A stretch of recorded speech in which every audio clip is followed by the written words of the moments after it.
Today, we are diving deep into how letrozole is used for an ovulation. If you've ever found yourself wondering how this treatment really works, from the very first checks all the way to the possible outcomes, then you are in exactly the right place. Let's get right into it. So, what's the deal with letrozole treatment? How does it actually work? I know from the outside it can seem kind of complicated, but it's actually a super methodical process.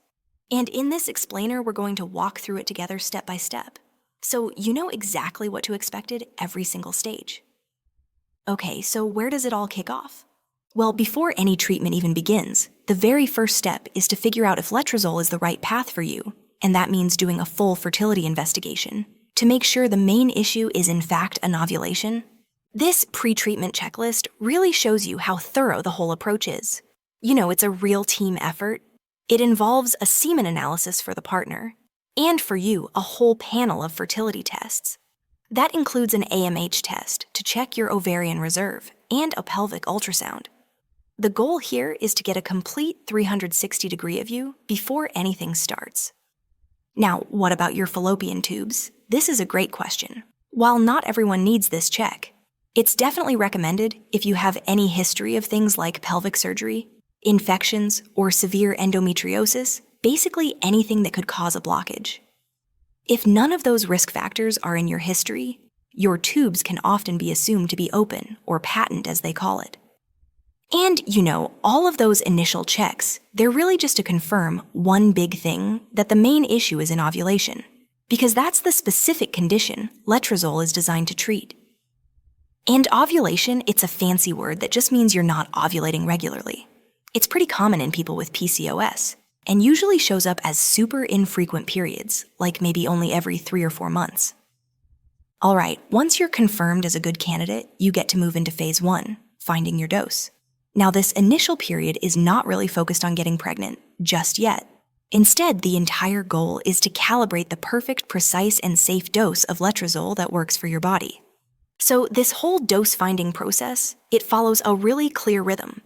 Every month, you'll take the tablets for 5 days, usually starting on day 2 of your cycle.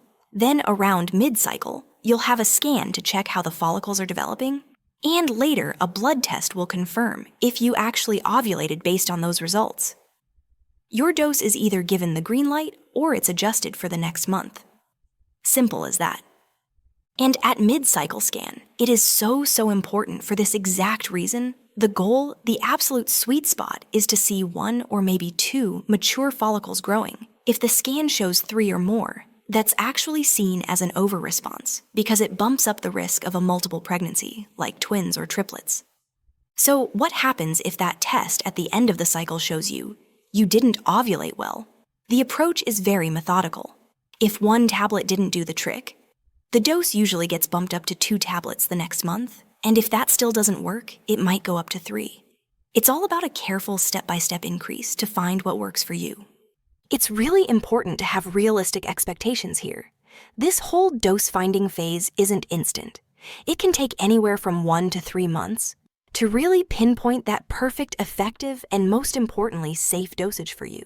So a little patience goes a long way. Okay, so once that ideal dose is officially locked in, you move into phase 2. The treatment itself. This is where we put that perfectly calibrated dose to work month after month. The standard plan from here is to continue on your proven dose for the next 6 months. Now, this phase is often called unmonitored, but honestly, that term can be a bit misleading.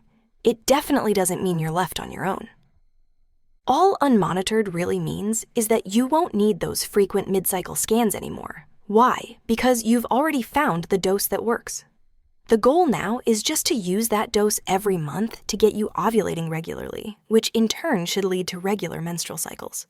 In this phase comes with a piece of advice that can honestly lift a huge weight off your shoulders. You do not need to stress about perfectly timing intercourse around ovulation. The recommendation is way simpler. Just have intercourse 2 to 3 times a week. And why does that simple advice work so well? Well, it boils down to 2 awesome facts.